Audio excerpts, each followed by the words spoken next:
No hay mejor manera de preservar vivo un espacio, ¿no? Creo yo, un poquito hablando desde el lado arquitecto que hay en mí, no hay mejor manera de preservar un espacio que contando sus historias, ¿no? Que manteniéndolas vivas. Entonces, hablando de estos 500 años de resistencia, pues qué mejor manera de resistir y qué mejor manera de mantener vivo ese Tlatelolco imperial que contando su historia y pasando estos cuentos de generación en generación. Y bueno, pues yo casi siempre lo hablo desde los cuentos porque eh, pues me gusta trabajar mucho, hablarle mucho a las infancias, ¿no? También es una manera de apostar al futuro, ¿no? Preservar todo esto, pues desde que somos pequeñas y pequeños. Y bueno, pues para no hacer esto muy largo, porque ya le tocará a los expertos en el tema hablar del Tlatelolco Imperial, yo hoy vengo realmente a contarles un cuento muy bonito. Es un cuento algo largo, no lo voy a leer completo, solo voy a leer pasajes de él. Es un cuento de Federico Navarrete que se titula Huesos de lagartija. Es justamente una narración, la narración de un abuelo a sus nietas y nietos, ¿no? A los niños de su barrio. Este personaje, que su nombre original justamente es Quetzalpalomit, que es huesos, significa huesos de lagartija, es un nombre náhuatl. Le comienza a contar, él ya está situado en la ciudad de México virreinal, o la Tenochtitlan virreinal, y comienza a contarle a las niñas y a los niños cómo fue la vida de esa ciudad previa a la llegada de los españoles. Les cuenta la llegada, por supuesto la guerra, ¿no? La toma de la ciudad por parte de las tropas españolas y las tropas tlaxcaltecas junto con los demás aliados. Y bueno, justamente también les narra la caída de Tlatelolco para después contar también cuáles fueron los cambios, ¿no? La vida de las dos ciudades, ¿no? Bueno, yo les recomiendo mucho que lo lean, yo solo voy a leer unos fragmentos, aquí se los muestro. Es un libro muy, muy interesante, muy digerible porque justamente está creado a manera de cuento y creo que es muy bueno para todas las edades. Entonces, pues yo voy a comenzar por narrar esto, espero que lo disfruten mucho. Y bueno, voy a comenzar por el primer capítulo, que se titula En el que cuento por qué decidí escribir esta historia. Y dice así: Queridos hijos y nietos míos, esta es la historia de la conquista de México, nuestra ciudad, y de la derrota de los mexicas, nuestro pueblo. Antes de ella, nosotros los mexicas gobernábamos sobre toda la tierra, mandábamos sobre todas las naciones. Pero entonces llegó por el mar, del rumbo del oriente, gente que nadie había visto, de la que nadie había oído hablar. Eran hombres diferentes, extraños, ruidosos, que usaban armas muy poderosas como rayos y que venían montados en animales desconocidos, grandes como venados, temibles como fieras. Estos españoles guerreros nos llenaron de miedo, nos asustaron al punto que no supimos qué hacer con ellos, no supimos cómo enfrentarnos a su fuerza. Más tarde, cuando les hicimos la guerra, los extraños nos rodearon y nos destruyeron a nosotros, los mexicas, los guerreros más fuertes, los más temidos.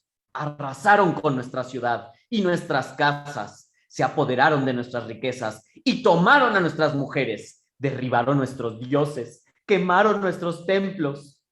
Y así, cayó nuestra ciudad, la afamada México, y así cayeron sus grandes mitades, Tenochtitlan y Tlatelolco. Todo esto lo vi yo, Francisco Cuetzpalómitl, el viejo, su abuelo.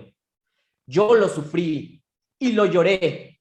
Yo viví hambres y miedos. Yo combatí y fui herido. Yo maté a varios de los enemigos y ahora han pasado tantos años que soy el único que lo recuerda. Quienes lo vivieron conmigo, quienes vieron esos tiempos, mis padres, mis hermanos y mis amigos, han muerto todos. Su carne ha regresado a la tierra y sus ánimas han ido al cielo junto a Dios nuestro Señor. Pues todo esto sucedió en verdad hace ya mucho, en los años del Señor 1519, 1520 y 1521, que en nuestro antiguo calendario eran los años 1 caña, 2 pedernal y 3 casa. Fue antes de que ustedes nacieran, nietos míos, antes de que construyéramos la casa en que ahora vivimos, la casa de nuestra familia. Al presente, que es el año 1573, ustedes me preguntan si en verdad conocí esos tiempos, si en verdad existió una época en que no había españoles en estas tierras, en que nosotros, los mexicas, éramos los guerreros más valientes y todos los pueblos nos temían, nos obedecían. Si en verdad recibíamos todas las riquezas y tributos desde las regiones más lejanas, desde las costas y las montañas y los bosques. Y me preguntan también si había fiestas como ahora, si los niños eran diferentes a ustedes, si también comíamos maíz, frijoles, chiles, calabazas y jitomates. Es mucho lo que ustedes no vieron, hijos míos, muchas las cosas que no conocen.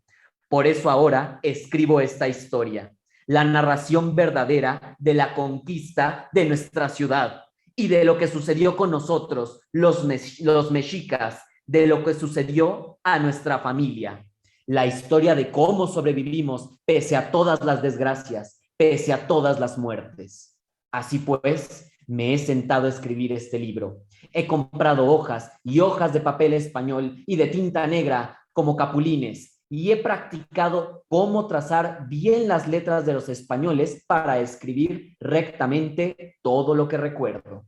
Y también he preguntado con los otros viejos, con la gente sabia, para que me cuenten lo que ellos conocen y lo que ellos vivieron.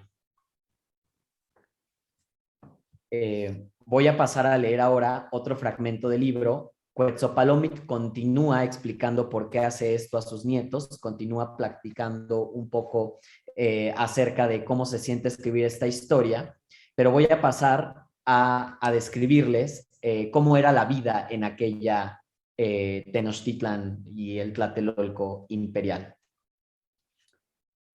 ¿Cómo era nuestra vida antes de los españoles y cómo supimos que habían llegado a nuestra tierra?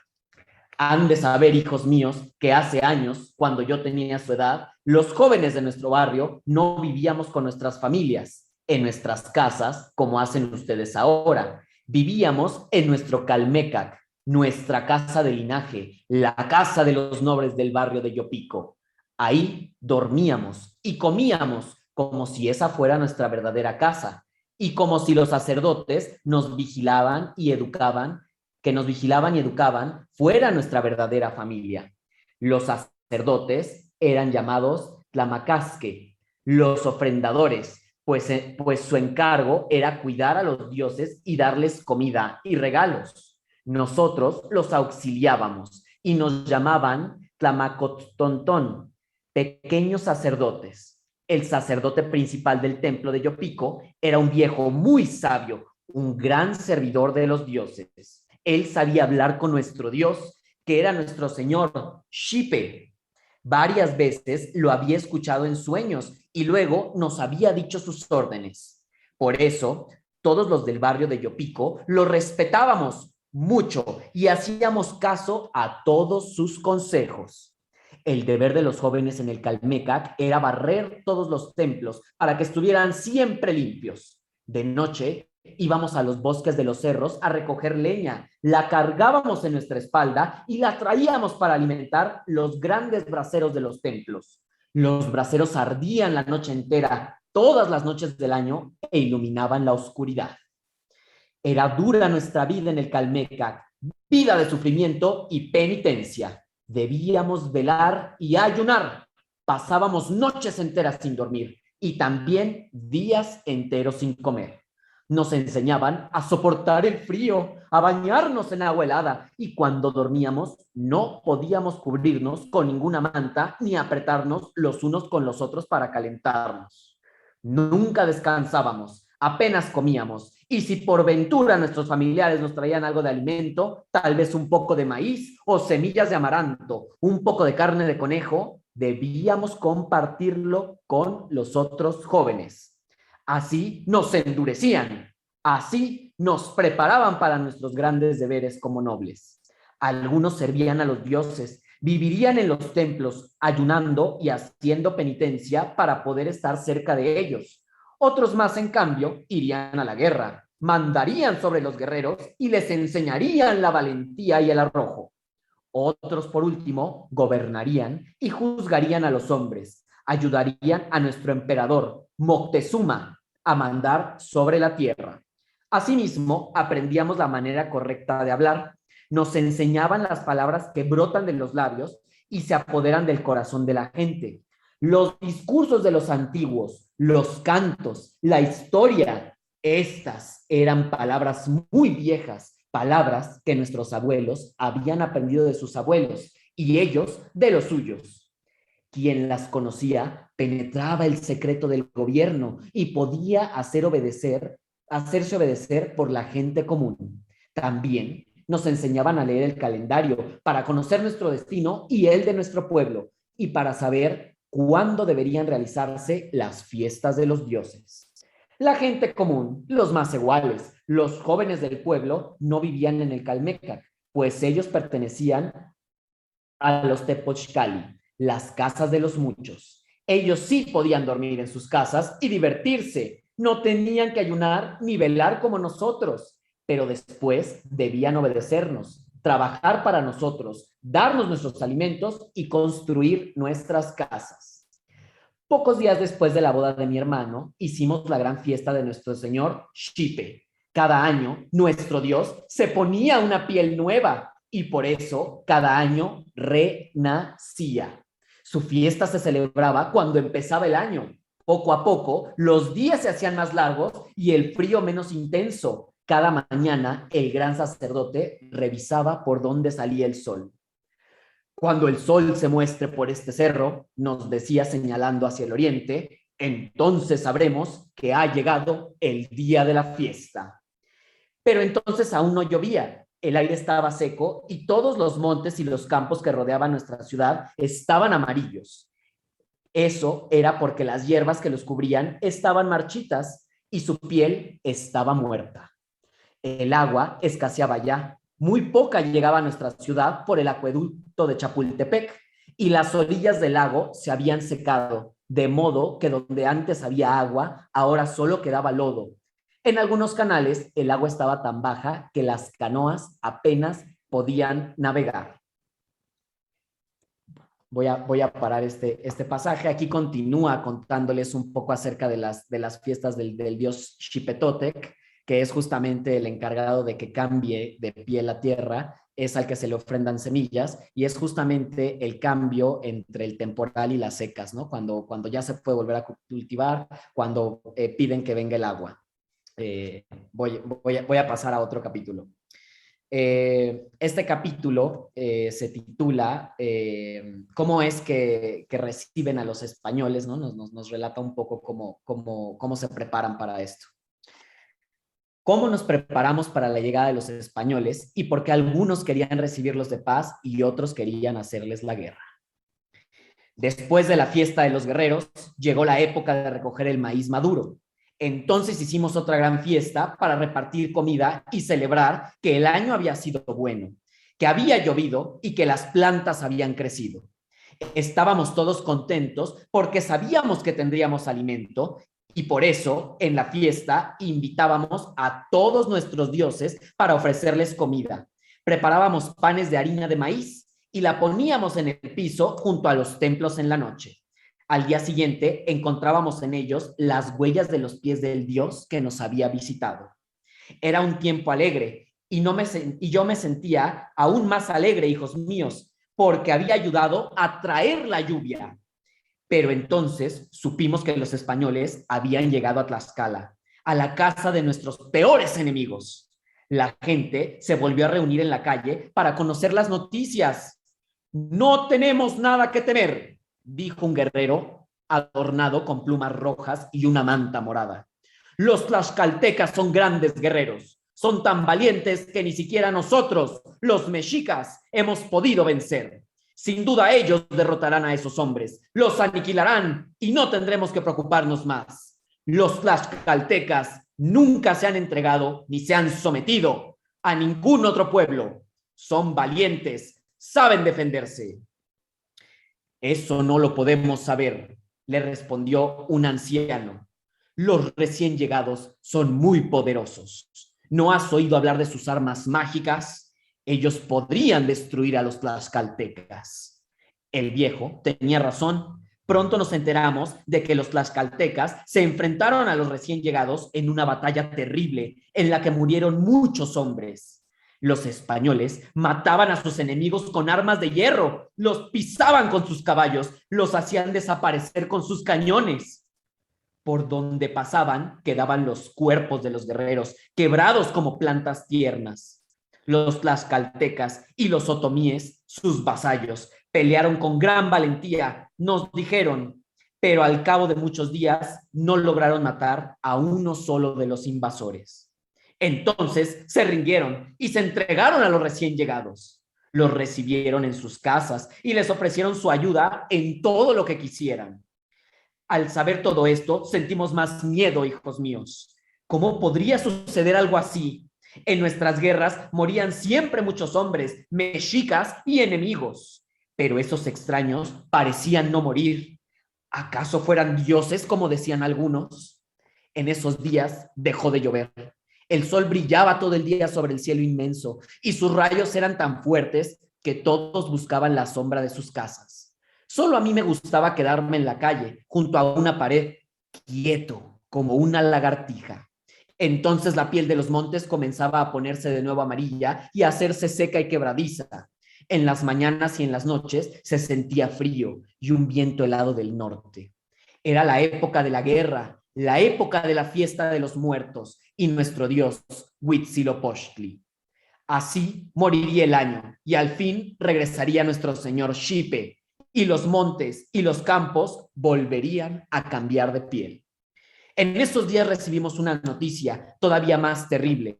Supimos que los tlaxcaltecas y los españoles habían atacado la ciudad de Cholula y habían matado a muchísimos de sus pobladores. Lo hicieron a traición, sin avisar, sin piedad. Mataron a los hombres y a las mujeres y a los niños indefensos. Esa mañana nos despertó el ruido de la gente que corría por las calles y daba gritos. Todos los jóvenes del Calmecac nos veíamos con temor, pues era claro que había sucedido una desgracia. Quizá la tierra había temblado o alguna montaña se había abierto y escupía fuego y cenizas. Corrimos a nuestras casas. La calle estaba llena de personas reunidas en corrillos. Cuchicheaban sin cesar y volteaban a ver a los demás, como si temieran que los fueran a atacar ahí mismo. En mi casa, mi padre estaba sentado en el piso, pálido y tembloroso, como si hubiera enfermado. Apenas pudo levantar la vista mientras contaba la noticia a Cuitláhuac. Los extraños han destruido Cholula, atacaron a traición a sus habitantes, actuaron como ladrones, como asaltantes sin honor. Los de Cholula no esperaban una guerra y los habían recibido en paz, pero los recién llegados les tendieron una trampa. Sin avisarles cerraron las puertas de la plaza del templo de Quetzalcóatl y luego mataron a todos los que estaban dentro, hombres guerreros y también viejos, mujeres y niños. Después, los canallas dejaron que sus perros se comieran los cuerpos de los cholultecas como si fueran animales y no hombres. Pero padre, le pregunté, ¿Cómo puede ser que el poderoso Dios Quetzalcóatl no haya protegido a la gente de su ciudad? No lo sé, hijo mío. ¿No será que los recién llegados son dioses? No pueden ser dioses, me interrumpió Cuautliquicac. Dicen que su capitán es Quetzalcóatl, pero eso es falso. Si fuera Quetzalcóatl, ¿por qué habría de atacar a su propia ciudad? Toda la culpa es de los tlaxcaltecas. Ellos aconsejaron a esos hombres desconocidos, ellos los guiaron a Cholula, ellos los ayudaron a atacar a los pobladores. Fue su traición la que destruyó Cholula. Si en verdad fueron los tlaxcaltecas los culpables, entonces nada bueno nos espera. Ahora son guías y amigos de los recién llegados. De seguro los aconsejarán y en contra de nosotros como hicieron con los de Cholula. Les hablarán mal de nuestro pueblo mexica para que vengan a masacrarnos, a conquistarnos, a arrasar nuestra ciudad. No escuché más lo que decían. Trataban de recordar cómo era Cholula. Hacía un año, mi padre, mi hermano Cuitláhuac y yo habíamos ido en peregrinación a pedir la ayuda y protección de nuestro Dios, Quetzalcóatl. Bueno, voy a parar también este capítulo aquí. Evidentemente cuenta cómo a través de este miedo que le tienen a los españoles y a su alianza con los tlaxcaltecas, pues les abren las puertas, ¿no? No hay un consenso en cómo actuar hacia los españoles. Entonces, pues los reciben en la ciudad y les voy a leer un poco de cómo es que reciben a los españoles en Tenochtitlan y su hermana Tlatelolco. Cómo entraron los españoles a nuestra ciudad y cómo vinieron con ellos nuestros enemigos, los tlaxcaltecas. ¡Ya vienen los extranjeros!, gritaron los pregoneros por toda la ciudad. Esa mañana, hijos míos, los jóvenes del Calmecac permanecimos en nuestra habitación sin atrevernos a salir, sin asomarnos a ver el sol y las montañas. Pero entonces, al oír sus voces, todos nos pusimos de pie y salimos a la calle. Sin decir nada, empezamos a correr hacia el sur, hacia el camino de Iztapalapa, por donde venían los extranjeros. Las calles estaban llenas de hombres y mujeres, con sus niños de la mano, que avanzaban hacia la entrada de la ciudad. Todos caminábamos en silencio y nadie se atrevía a mirar a los otros. ¿Acaso porque nadie quería que vieran el miedo que sentían en su corazón? Corrí con mis compañeros en medio de la multitud. Nos metíamos entre la gente y nos abríamos paso con los brazos. Avanzábamos tan rápido que choqué con una anciana de la multitud y estuve a punto de hacerla caer. Disculpe, abuela, balbuceé mientras la detenía para que no cayera. La mujer me vio a la cara y movió la cabeza. ¿Para qué tienes tanta prisa, mijo? ¿Quieres llegar tan rápido a tu propia muerte? Su voz era tranquila y ni siquiera parecía triste. No me atrevía a devolver su mirada. Nada más la solté y salí corriendo para alcanzar a mis compañeros. Cuando llegué a la entrada de la ciudad, donde empezaba la gran calzada de Iztapalapa, la multitud había desaparecido. Solo veía la calzada que estaba vacía y limpia, pues los muchachos del barrio de Coatlán la acababan de barrer. Entonces sentí el calor del sol, brillaba en medio de un cielo azul. No había nada de viento y el agua del lago golpeaba suavemente contra las rocas de la calzada. A lo lejos, sobre la calzada, se veía una nube de polvo que seguramente era la que levantaban los extraños. Avancé por el centro de la calzada para ver si alcanzaba a distinguir las armas brillantes que llevaban, pues quería ver si era cierto que deslumbraban como el sol. «Muchacho, quítate de ahí, ya viene nuestro emperador Moctezuma», me gritó alguien desde arriba, como si el propio cielo me hablara. Di un respingo y entonces escuché risas arriba de mí. Volteé y vi que todo el mundo estaba subido en las azoteas de las casas que bordeaban la calle. Se reían de verme solo ahí, abajo, como si acabara de despertar de un sueño. «¡Abran paso! Ya viene el gran señor, nuestro rey, Moctezuma Xocoyotzin». Los pregoneros pasaron junto a mí gritando sin verme siquiera. Corrí hacia un lado de la calzada y unos desconocidos me metieron una mano para que trepara con ellos.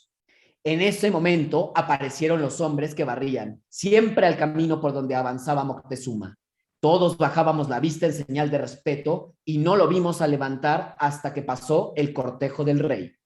Entonces vimos a lo lejos cómo la nube de polvo que levantaban los extranjeros se encontraba con la que hacía Moctezuma y su cortejo. Más nos supimos, hijos míos. Después me he enterado de que Moctezuma recibió al capitán de los españoles, a Hernán Cortés, como si fuera un gran señor y que le dio por cortesía la bienvenida a su ciudad y a todas sus riquezas. Pero que el recién llegado era tan descarado y valiente que se atrevió a tocar a nuestro emperador y se dirigió a él con la vista levantada. Mientras tanto, desde la azotea me dediqué a observar la laguna. El agua brillaba como un espejo entre las chinampas, llenas de cañas secas de maíz y de cempasúchiles anaranjados y brillantes. Entonces recordé las palabras de mi maestro. Pasará lo que pasara lo que pasara, debíamos pedir la lluvia para lograr que la tierra y los montes y las chinampas cambiaran de piel nuevamente y poder plantar el maíz, nuestro sustento. Después volteé hacia la ciudad. Todas las azoteas estaban llenas de gente que esperaban a ver a los nuevos hombres. Aún ahora, tantos años después, cierro los ojos y los vuelvo a ver, expectantes y temorosos. Al cabo de un rato, los pregoneros anunciaron que regresaba nuestro señor Moctezuma. Su séquito venía ya por la calzada y alcanzábamos a ver el brillo del oro y de las plumas de todos los colores. Todos bajaron la vista, pero yo no pude. Estaba deslumbrado, hijos míos, y quería mirarlo todo, cada calle, para guardarlo todo en mi corazón, pues las palabras de la anciana no dejaban de sonar en mis oídos. Quizás nunca volvería a ver estas cosas. Voy a parar este capítulo aquí.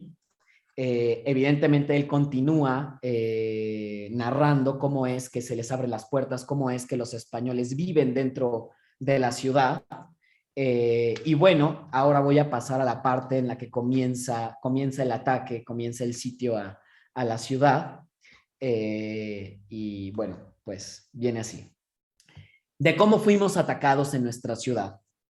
Entonces empezó la guerra, hijos míos. La muerte se extendió en el centro mismo de nuestra ciudad, al pie de nuestros templos, entre nuestras casas. Hubo enemistades, combates, heridos y muertos. Pero nada fue como lo quería mi hermano y los guerreros mexicas. Nada fue como ellos habían planeado.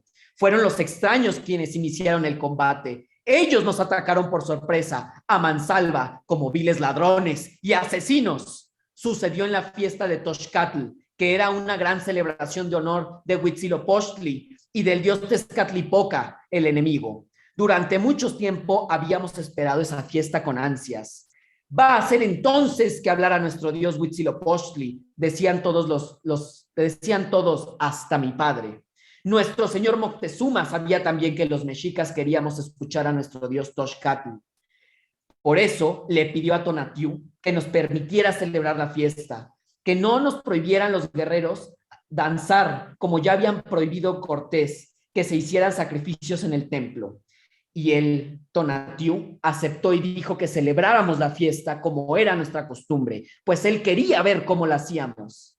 Así pues, los mexicas nos sentimos seguros para hacer nuestra danza, porque entonces no sabíamos cuán malvado era, cuán torcido era su corazón.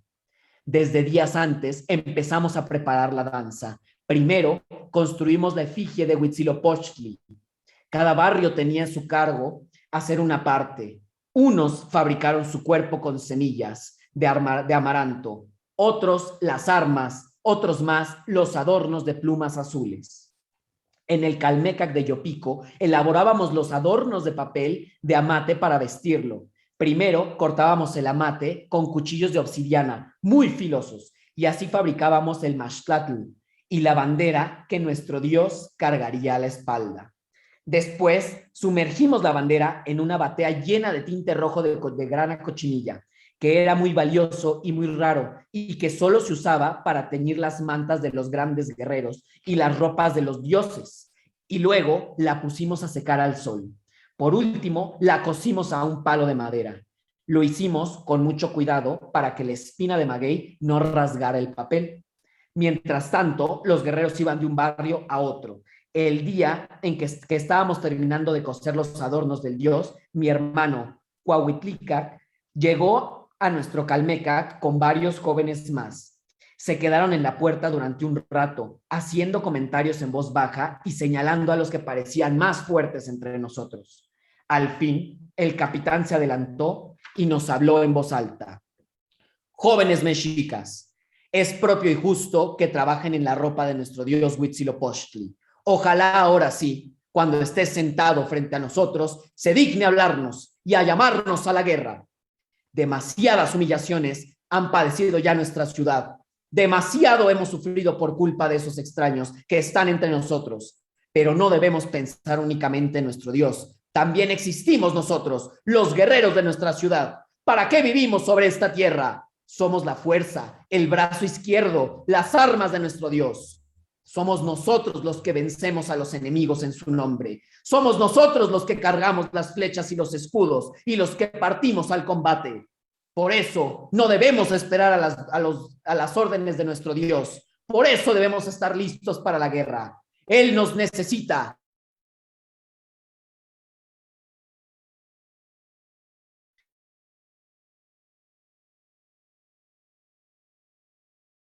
Mostrar cuándo les hemos tenido miedo a nuestros enemigos. Nunca. Por eso, el día de la fiesta, todos debemos ir vestidos como guerreros. Tendremos un aspecto tan fiero que pondremos el miedo en el corazón de nuestros enemigos. Les mostraremos que somos tan temibles como nuestro dios Huitzilopochtli.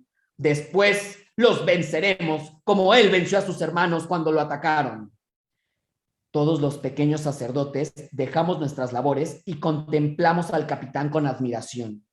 Cuando cayó, uno de nosotros se puso de pie y avanzó hacia él, como si quisiera partir al combate en ese mismo momento. Uno a uno, todos nos levantamos. El orgullo llenaba nuestro pecho. Orgullo de ser mexicas. Orgullo de ser los guerreros más temibles. Orgullo de seguir a Huitzilopochtli. Estábamos listos para la guerra. Al fin llegó el día de la gran fiesta de Toxcatl. En todas las casas se hicieron ofrendas en honor a Huitzilopochtli. Mi padre tenía una pequeña vasija azul en forma de colibrí que representaba a nuestro dios, porque él era también el más pequeño y el más rápido de los pájaros. Frente a ella puso algunos tamales, frijoles y una tortilla. Yo lo ayudé a servir la comida en los platos de barro pintado más hermosos de la casa y a ponerlos en orden frente a la vasija. Luego encendimos copal. Cuando llegó mi hermano Cuautlicac, vimos que estaba contento. Parecía más alto y más fuerte que antes. Por primera vez en muchos días no cargaba su macana. Cuautlicac se puso en cuclillas frente a la imagen y cruzó los brazos en silencio. Luego prendió un poco más de copal y se volvió hacia mi padre. Hoy será un buen día, padre. Hoy verán esos extraños quiénes somos y contra quiénes se están enfrentando. Hoy nos empezarán a temer y pronto los atacaremos y terminaremos con ellos. Mi padre se quedó callado unos segundos. Luego habló en voz baja, con la cabeza gacha, como hablan los mayores cuando tenían que dar una noticia triste. Ayer me contaron que los extraños fueron a ver a las mujeres vírgenes que viven en el gran templo, dedicadas a adorar a los dioses. Entraron en la habitación en que labran las ropas de nuestros sacerdotes y las miraron a la cara sin respeto y les dijeron cosas en su idioma mientras se reían. Es algo que no debían hacer, pues esas son mujeres puras, que no deben ser vistas por ningún hombre, solo por los dioses. Pero esos extraños hacen lo que quieren, no respetan nada y no temen nuestra ira. Finalmente levantó la vista y nos miró a los ojos. Tengan mucho cuidado, hijos míos. Los extraños son hombres temibles. No sabemos qué es lo que quieren. Les hemos dado oro, regalos, honores, todo lo que nos han pedido. Los hemos tratado como dioses, pero ellos no están contentos. No descansan, quieren más y son unos salvajes. Pueden hacer cualquier cosa. Cuautlicac hizo un ademán de desprecio y se puso de pie.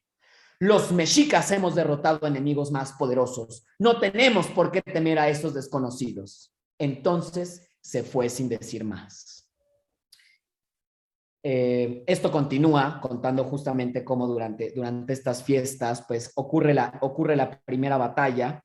y después pues se desencadena justamente la lucha por la ciudad. Voy a leer un poco de la lucha, ya que están dentro de la guerra, para después leer justo cómo cae en Tlatelolco. ¿Cómo hicimos la guerra en nuestra propia ciudad? Dormí hasta que se volvió a hacer de noche. Cuando desperté, sentí prisa por correr a la guerra, pero la cabeza me dolía mucho y no podía levantarme. Al verme con los ojos abiertos, mi madre se acercó y me acarició suavemente. Estás todo cortado y lleno de heridas, Quetzalpalomit, hijo mío. ¿Qué hiciste? ¿Qué te pasó en la frente? Estábamos muy tristes porque pensábamos que a ti también te habían matado, pero se nos olvidó que tú eres del día de la lagartija y que resistes todo. Hablaba muy dulcemente mientras jugaba con mi cabello. Sentí ganas de volver a cerrar los ojos y quedarme así, como cuando era un niño muy pequeño. Pero entonces me acordé de mi hermano. ¿Dónde está Cuitláhuac? Mi madre bajó la vista. Cuautlicac. Mi madre bajó la vista y me soltó. Alcé la voz. Padre, ¿qué sabes de mi hermano? Tu padre no está en casa, respondió mi madre con voz grave. Fue a buscar a Cuautlicac, hijo mío. Ahora hay guerra en la ciudad. Nadie sabe lo que va a pasar con nosotros. Entonces tengo que ir al combate. Ya soy un guerrero. Maté a 2 enemigos. Yo quise levantarme, pero la cabeza me dolía como si me hubiera mordido una serpiente. Me recosté y me quedé dormido de nuevo al instante. Cuando desperté, mi padre comía tortillas en silencio cerca del fogón. Estaba pálido y de vez en cuando sacudía la cabeza. Solo hasta que terminó de cenar, me atreví a preguntarle por mi hermano. Me respondió sin voltear a verme, con voz apagada y temblorosa. Fui a buscar el cadáver de Cuautlicac a la plaza del gran templo. Allí estaban todos los padres y las madres de jóvenes guerreros. Las mujeres lloraban a gritos. Era tanta la gente que había que abrirse paso a codazos. Había charcos de sangre en el piso y tantos cadáveres que era imposible contar a nadie. Los sacerdotes los separaban según el color de sus vestidos, los grandes guerreros de un lado, los que habían hecho su cautivo más allá, los muchachos de colita por acá. Todos sentíamos que estábamos viendo una pesadilla. Era verdad, no podíamos creer lo que veíamos. Nuestros hijos, la fuerza de nuestra ciudad, habían sido cortados cual tallos de maíz tierno en la plaza de nuestro propio templo, frente a la imagen de nuestro dios Huitzilopochtli. Parecía que mi padre hablaba solo y que aún estaba viendo los cadáveres. Cayó unos instantes y luego volvió a hablar con voz furiosa.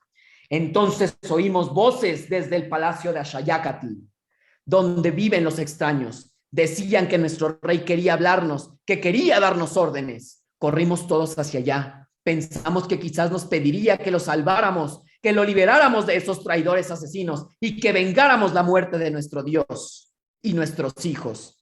Había tanta gente en la calzada frente al palacio que apenas se podía respirar, pero todos estábamos en silencio. Se hubiera oído el llanto de un niño o el volar de un pájaro. Entonces Moctezuma apareció en el techo del palacio. Estaba rodeado de otros grandes señores mexicas y de nuestros guerreros españoles. Todos bajábamos la vista y él empezó a hablar. Su voz apenas se oía, pero los pregoneros repetían sus palabras hacia los 4 rumores. Mexicas, tenochcas, escuchen la voz de su gobernante, de su señor. Escuchen sus órdenes. No somos iguales de estos hombres. No los podemos vencer. Dejen la batalla. Suelten sus flechas y sus escudos. Piensen en los pobres viejos, en las mujeres, en la gente del pueblo, en los niños que apenas gatean. Ellos pagarán la guerra. Ellos sufrirán. Por eso les ordeno yo, su emperador, el señor Moctezuma, que no combatan más. No podemos vencer a los extraños. Cesen la lucha. ¿Acaso no ven que me tienen atado y que me quieren matar? Lo escuchamos en silencio, pero cuando terminó de hablar, nadie lo quiso obedecer. Alguien le gritó que era un cobarde, un tonto, que parecía alguien asustado. Otros le gritaron que era un traidor. Todos sentíamos la misma ira. Gritábamos a coro que los mexicas no dejaríamos la guerra hasta que hubiéramos vengado a nuestros jóvenes muertos. Le gritábamos que ya no lo queríamos como rey nuestro, que no queríamos más a un gobernante cobarde. Queríamos un capitán, un gran guerrero que nos condujera al combate. Entonces, alguien lanzó una piedra al techo del palacio. Todos lo vimos porque ya nadie bajaba la vista frente a ese Moctezuma. La piedra rozó su cabeza y vimos cómo se asustaba y se echaron para atrás. Después volaron las piedras de todos lados. Lo queríamos matar por cobarde, por traidor, pero los extraños lo protegieron, lo taparon con sus escudos y lo regresaron al interior del palacio. No sé si alguna piedra lo golpeó. Mi padre me miró, sus ojos estaban llenos de lágrimas. Qué bueno que regresaste, Quetzalcóatl. No podíamos dormir. Tú eres joven, te queda mucho por vivir. Ojalá nunca mueras asesinado como tu hermano. Luego bajó la cabeza y continuó hablando para sí mismo. Estos son tiempos horribles. Somos todos como niños pequeños que no sabemos qué hacer ni dónde escondernos. Nada nos sirve ya. No nos sirven las palabras de los ancianos ni las voces de nuestros dioses. Ellos nunca conocieron nada parecido y ahora tampoco tenemos gobernante. Son tiempos aciagos en los que los mexicas quieren matar a su propio rey. Al día siguiente me senté un poco más fuerte y aunque tenía un chipote inmenso en la frente, corrí al templo de nuestro barrio. En el patio ardía una inmensa fogata en la que quemaban los cuerpos de los muchachos de Yopico. Varias mujeres lloraban en la puerta y me miraron de manera tan extraña que sentí miedo. Quizá deseaban que yo estuviera muerto y que sus hijos estuvieran vivos en mi lugar. Entonces sentí vergüenza de estar ahí mientras mis compañeros habían muerto. Pregunté por mi hermano, pero nadie lo había visto y su cuerpo no estaba entre los que habían traído del templo. El gran sacerdote no aparecía por ningún lugar. Finalmente, unos viejos me dijeron que otros muchachos del barrio habían ido a trabajar a la calzada que llevaba a Iztapalapa. Los encontré en el primero de los puentes de la calzada. Habían levantado las tablas de madera y ahora quitaban las piedras del camino para hacer más ancho el canal y hacer más difícil la huida de nuestros enemigos. Faltaban muchos compañeros y los presentes me vieron con sorpresa, pues seguramente pensaban que había muerto. Apenas tuve tiempo de saludarlos antes de ponerme a trabajar. Un capitán daba vueltas por la calzada mientras gritaba: ¡deprisa! ¡No descansen! Hagan muy grande y muy profundo el canal. Los extraños están atrapados. Los vamos a matar a todos. Ninguno va a salir vivo de nuestra ciudad.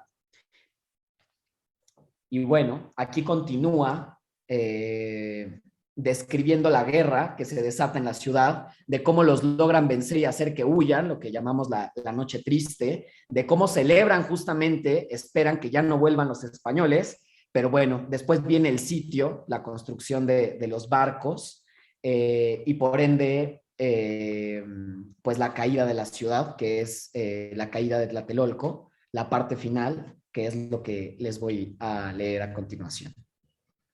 De cómo terminó la guerra en Tlatelolco y de cómo huimos de la ciudad. Ese es el tecolote precioso, déjenlo pasar.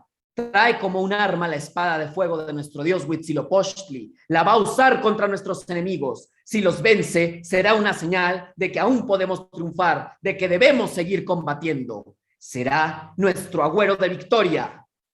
Los pregoneros venían gritando por el callejón y de todos lados que vivíamos, allí nos pusimos de pie.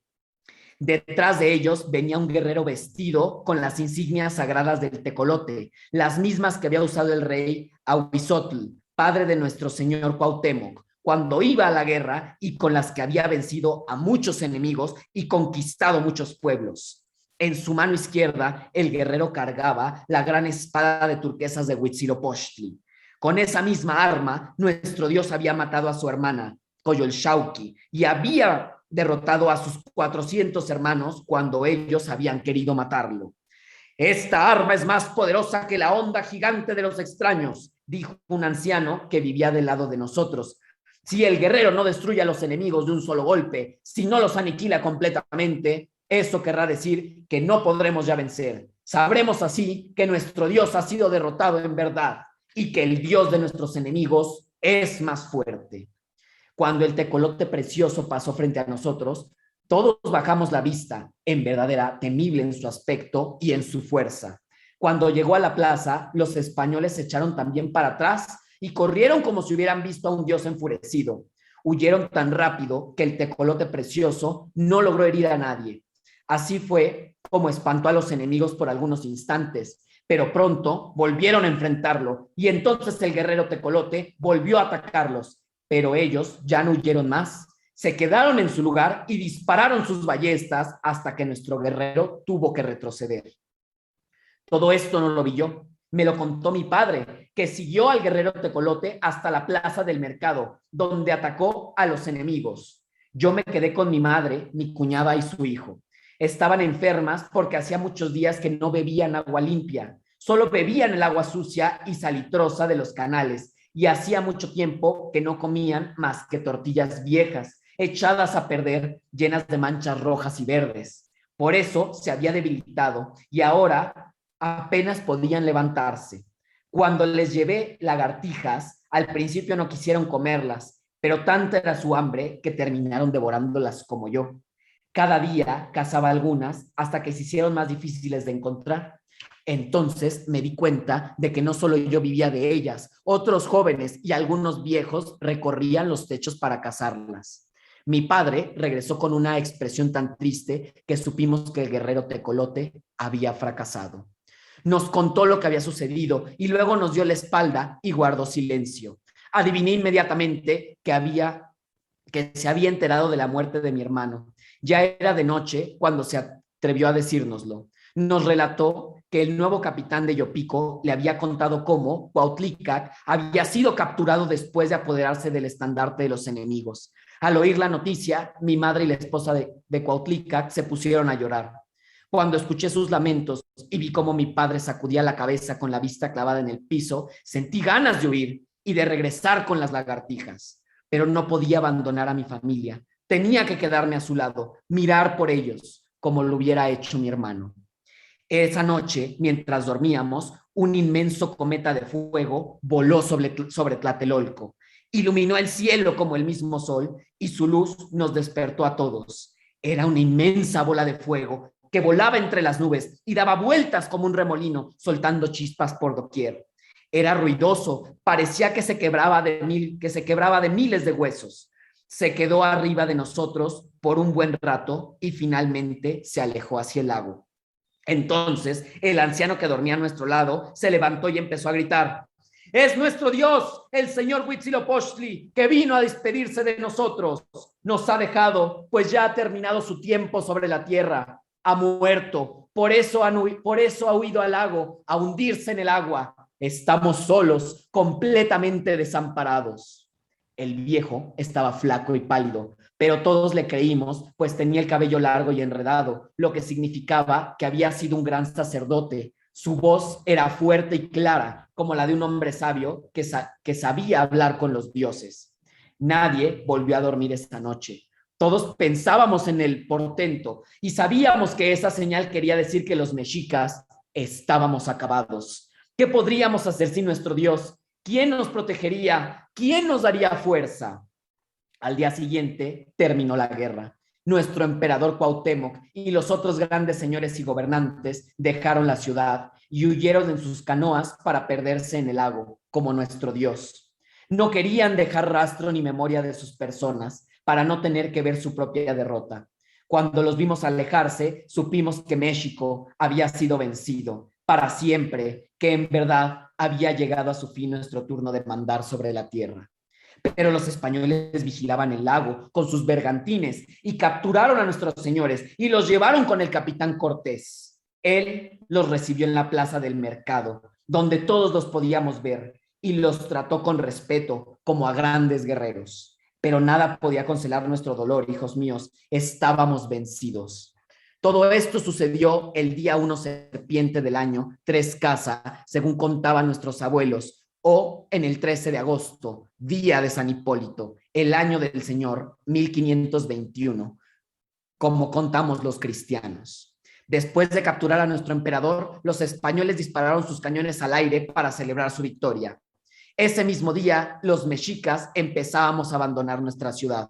Era imposible quedarse más tiempo en Tlatelolco. Había muertos por doquier en las calles, dentro de las casas, bajo el agua de los canales, y su peste lo llenaba todo. Los sobrevivientes estaban enfermos y pálidos de tanto esperar, de comer mal, de sufrir el dolor y sentir miedo.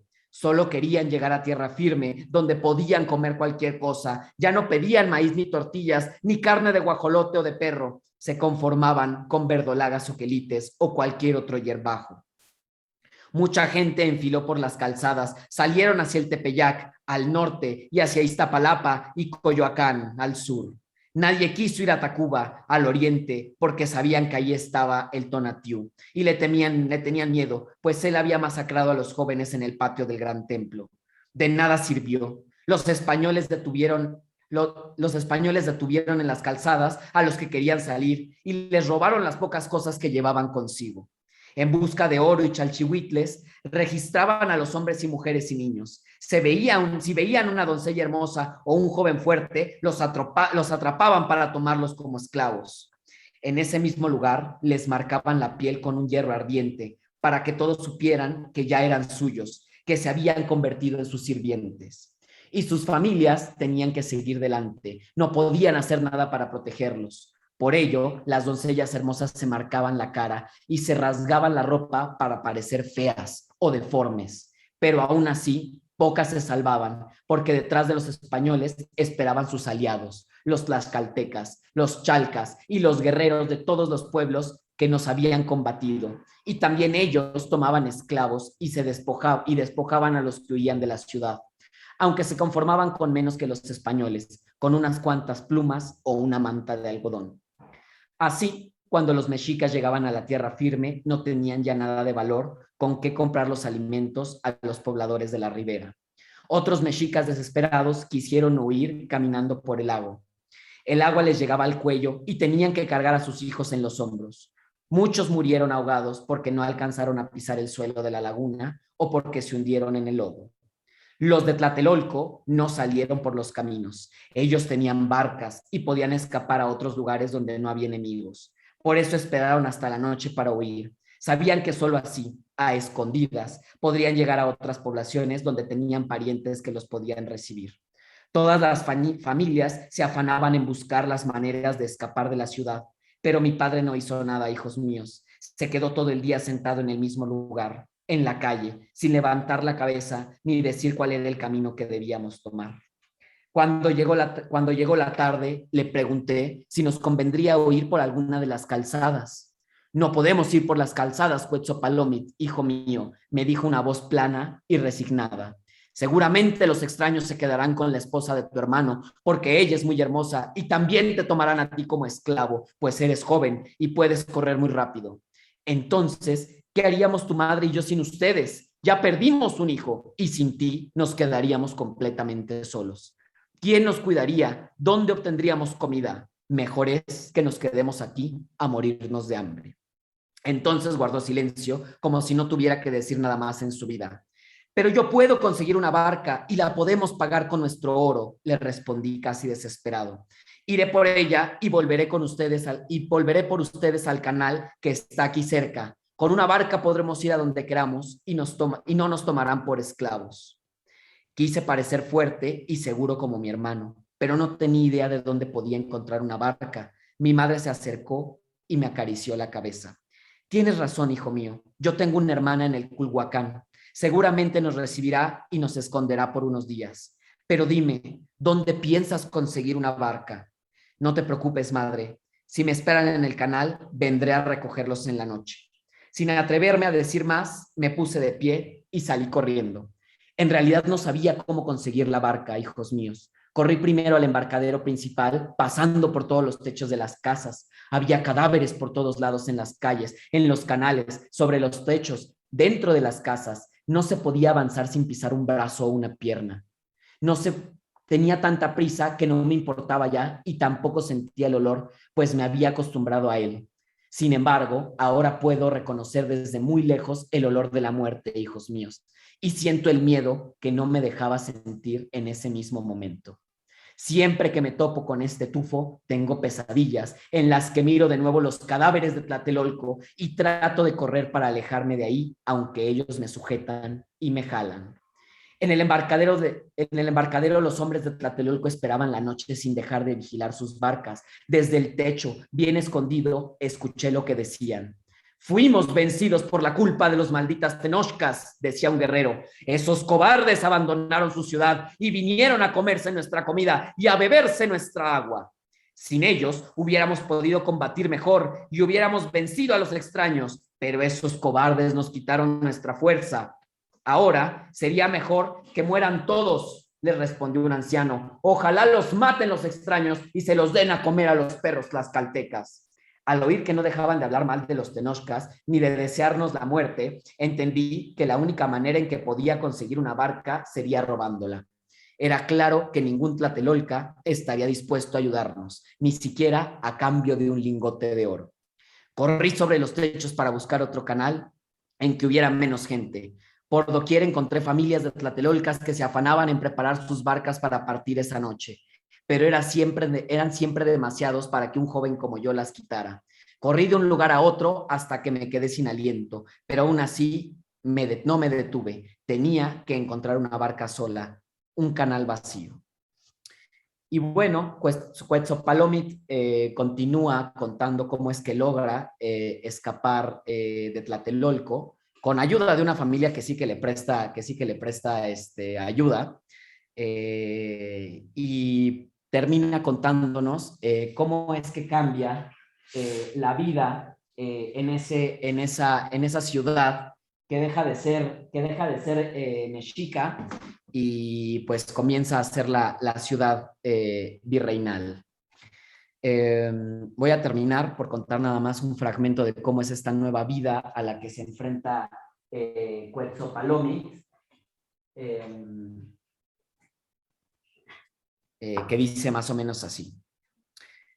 No estuvimos mucho tiempo en Culhuacán. A los pocos días, nuestro rey Cuauhtémoc, que ahora era prisionero del capitán Cortés y obedecía sus órdenes, llamó a todos los mexicas que estaban repartidos en las riberas del lago para que regresáramos a nuestra ciudad. Y nosotros volvimos desde los 4 rumbos a donde habíamos huido. Nos establecimos de nuevo donde habían estado nuestras casas y nuestros barrios, entre ruinas. Recogimos los escombros y reconstruimos los techos para protegernos de la lluvia y del frío. No eran casas como las que habíamos tenido antes de la guerra, pero al menos ya no vivíamos en la calle. Cuando volvimos a encontrarnos con la gente de nuestro barrio, fue una lástima ver cuántos jóvenes faltaban, cuántas mujeres, cuántos niños y cuántos viejos habían muerto por el hambre y las enfermedades. El patio del Calmecac se veía tan triste y vacío que ya nadie podía reunirse en él. Entonces, los nuevos triunfadores decidieron que querían vivir en el corazón de nuestra ciudad, donde antes vivían los gobernantes mexicas. El capitán Cortés nos mandó que termináramos de derruir el gran templo y los palacios de nuestros emperadores que estaban a su alrededor. Sobre sus ruinas construimos nuevas casas para los españoles. Nunca más se habría de levantar el templo de nuestro dios Huitzilopochtli. Quedó enterrado bajo una capilla para el dios español que erigimos en su lugar y con las mismas piedras. Fue un invierno muy duro, hijos míos. Estábamos de regreso en nuestra casa, pero no teníamos alimentos. El año de la guerra, ningún mexica se acordó de plantar la tierra. Y después de nuestra derrota, cuando vino la cosecha y los otros pueblos llenaron sus trojes de maíz y frijoles, nos apercibimos que no teníamos nada para nosotros, pues ya nadie nos pagaba tributos y nadie estaba obligado a darnos alimentos.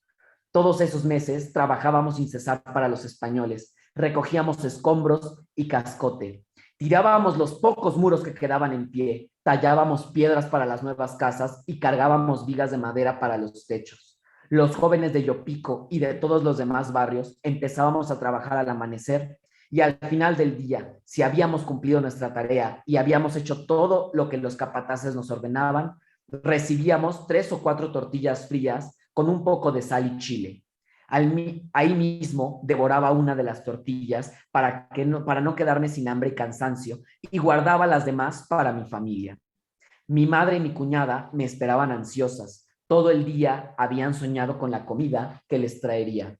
Otras veces, cuando los capataces no quedaban satisfechos con nuestro trabajo, nos daban apenas 1 o 2 tortillas. Entonces yo no comía y lo guardaba todo para mi cuñada, pues ella tenía que amamantar a su hijo y no podía quedarse sin comida. Mi padre se mantenía también muy ocupado y salía de viaje durante muchos días. Los españoles querían cobrar ahora los tributos que los mexicas solían cobrar a los pueblos conquistados.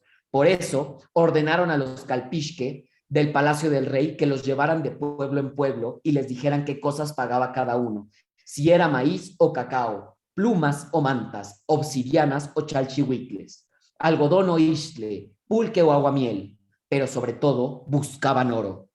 Ahora todas esas riquezas que habían sido de los mexicas eran para ellos, nuestros vencedores. Mi padre recibía apenas una taza de chocolate o un pedazo de mole de guajolote que le regalaban sus antiguos conocidos en los pueblos, porque recordaban que siempre había sido un hombre justo. Otros le regalaban unas cuantas plumas o un pequeño chalchihuitle roto. Cuando llegaba a México, recorría el mercado y los cambiaba por algo de comer, pero no alcanzaba para mucho. Los ribereños que venían a vender su maíz, sus calabazas o sus guajolotes a nuestra ciudad, sabían bien que los mexicas moríamos de hambre y por eso cobraban todo muy caro. Con suerte, mi padre conseguía suficiente comida para 2 o 3 días. Y bueno, Quetzalcoatl después cuenta justamente lo que ocurre con Tlatelolco, que es lo siguiente. Los nuevos gobernantes españoles nos daban órdenes y cobraban nuevos tributos. También le dieron un nuevo nombre a nuestra ciudad, San Juan Tenochtitlán, y nos mandaron a construir una iglesia para nuestro nuevo Dios, el mancebo San Juan Bautista. Tlatelolco se llamó Santiago Tlatelolco y sus habitantes erigieron un templo al apóstol Santiago. Eran tantas las cosas que nos pedían los nuevos gobernantes que apenas teníamos tiempo para obedecerlos. De tanto oír las órdenes de los capataces y los cobradores de impuestos, empecé a comprender la lengua de los españoles. Después hablaba con los comerciantes y les preguntaba cómo se decía esta cosa o la otra, cómo se pedía un favor, cómo se saludaba a un conocido. Cuando los principales del barrio vieron que hablaba la lengua de Castilla, me encargaron que fuera su traductor y mensajero. Un día me tocaba ir a las tiendas españolas a comprar grandes cirios blancos para ofrendarlos a un dios. Otro día que acompañara al mayordomo del barrio al palacio de gobierno para resolver sus asuntos. A veces traducía las órdenes de los capataces que organizaban la construcción de una nueva calzada o una iglesia. En esos años llegaron también a México hombres muy diferentes, los sacerdotes que servían al Dios de los españoles. Eran hombres santos como nuestros sacerdotes, se vestían con ropas modestas, andaban descalzos, ayunaban y no se acercaban a las mujeres. Pero estos hombres querían que nosotros olvidáramos a nuestros antiguos dioses y que solo adoráramos a los suyos. Fueron de barrio en barrio, destruyendo las imágenes de nuestros dioses y poniendo en su lugar imágenes de los suyos. En Yopico llamaron a todos a una reunión en el patio del antiguo Calmecac. Ahí nos preguntaron qué cosas podía hacer nuestro dios Xipe. Los viejos respondieron que era el dios de las bendiciones porque cambiaba de piel cada año. Traduje sus palabras y después conté que hacíamos una fiesta en su honor cada primavera y que entonces algunos de nosotros se ponían una piel hecha de hojas y ramas verdes para que así nuestro Dios y la tierra cambiaran de piel y reverdecieran. Los sacerdotes sonrieron y nos dijeron que esa fiesta era muy parecida a Pentecostés, que también es la primavera y que se celebra en honor al Espíritu Santo. Por eso ahora nuestro Señor y Protector sería el Espíritu Santo. Después nos dieron una imagen de ese Dios con forma de paloma para que la colocáramos en el lugar en que teníamos a nuestro viejo señor Xipe. Esa misma noche, los hombres de Yopico nos juntamos de nuevo en el patio para discutir qué haríamos. Prendimos un brasero con copal en el centro, como se suele hacer en reuniones importantes, y bebimos pulque, porque ya no teníamos chocolate. Hablaron primero los ancianos y dijeron que no estaban de acuerdo con ese cambio, pues los hombres de Yopico siempre habíamos adorado a Xipe y no podíamos abandonarlo ahora. Si lo hacíamos, seguramente nos castigaría y su ira sería tal que podría matar a nuestras plantas de maíz o hacernos enfermar a todos. Pero los principales respondieron que teníamos que obedecer a los españoles y adorar a sus dioses, de lo contrario nos castigarían y quizás nos matarían si seguíamos haciéndole ofrendas a Xipe. Los grandes discutieron y discutieron toda la noche sin encontrar una solución hasta que yo me atreví a dar mi opinión. Los sacerdotes españoles nos han contado hoy mismo que en honor que en honor de su Espíritu Santo, ellos hacen la misma fiesta que nosotros hacemos en honor de nuestro Dios Xipe. Nos han dicho que este Espíritu Santo es el Dios encargado de traer las bendiciones a la tierra. Eso quiere decir que el Dios de los españoles y el nuestro son el mismo. Yo creo que si aceptamos a su Espíritu Santo, en realidad seguiremos adorando a nuestro Dios Xipe. Simplemente le cambiaremos el nombre. Después de que hablé, ya nadie agregó nada y todos aceptamos al nuevo Dios. Si tenía razón, podríamos mantener contentos a nuestro Dios y a nuestros nuevos gobernantes, todo al mismo tiempo. Así todo seguiría siendo como antes y Yopico seguiría bajo la protección de Xipe, aunque ahora tuviera un nuevo nombre. Al poco tiempo, los sacerdotes abrieron una escuela para enseñar a los jóvenes mexicas todo lo que debíamos hacer en honor a nuestros nuevos dioses. Era como el Calmecac y los principales de Yopico me enviaron a ella porque ya hablaba castellano. En esa escuela aprendí de la historia del Dios y de su Hijo Jesucristo, aunque ya la conocía del libro del viejo español, y también aprendí a leer la escritura de los españoles y a contar con sus números. Pasado de un año, cuando conocía bien la nueva religión, los sacerdotes me bautizaron y me llamaron Francisco. Y bueno, Francisco, ¿no? Quetzalpóatl termina justamente pues por contar cómo muchas de las tradiciones, mucho de lo que se vivía en el antiguo Tlatelolco, en la antigua México Tenochtitlan, pues se conserva de cierta manera disfrazado en nuevas tradiciones españolas, ¿no? Muchas de las fiestas que hoy continuamos celebrando, ¿no? Como la de San Hipólito, como lo que habla de Pentecostés, pues justamente se va tejiendo con las tradiciones antiguas de la ciudad. Y bueno, pues colorín colorado, las fracciones de esta narración han terminado. Muchas gracias, Percival. Muchas gracias por tu participación. Muchas gracias. Estudiado en la parte de abajo de su pantalla hay un recuadro que dice versiones. Ahí ustedes pueden dar aplausos y pueden dar me gusta si es que les agradó este cuento. Totalmente agraciado con tu participación. Ya veo por qué los tienes al filo de la ventana, Karen. Al filo de la ventana los niños y los tienes ahí contentos. Definitivamente ya sabemos por qué, ¿no? Ya nos estamos dando cuenta de ello. Muchas gracias, Percival. Pues, gracias a ustedes y si tienen oportunidad, léanlo. Es un cuento muy bonito para compartir, sobre todo con niñas y niños, ¿no? Como para conocer una de las versiones, ¿no? De cómo es que cae la ciudad antigua, las ciudades antiguas. Y lo hace de una manera muy digerible, ¿no? Lo pueden ir leyendo poquito a poco. Trae un glosario, ¿no?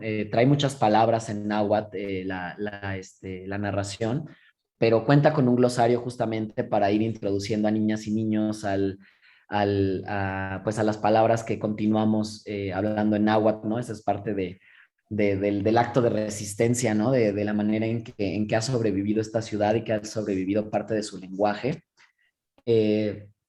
Pues nada, invitarles a que lo compren, a que lo lean. Creo que es una gran narración y pues más en este año que estamos celebrando, bueno, no celebrando, pero conmemorando la caída de la ciudad antigua. Entonces, pues les agradezco mucho que me hayan escuchado y gracias por la invitación nuevamente.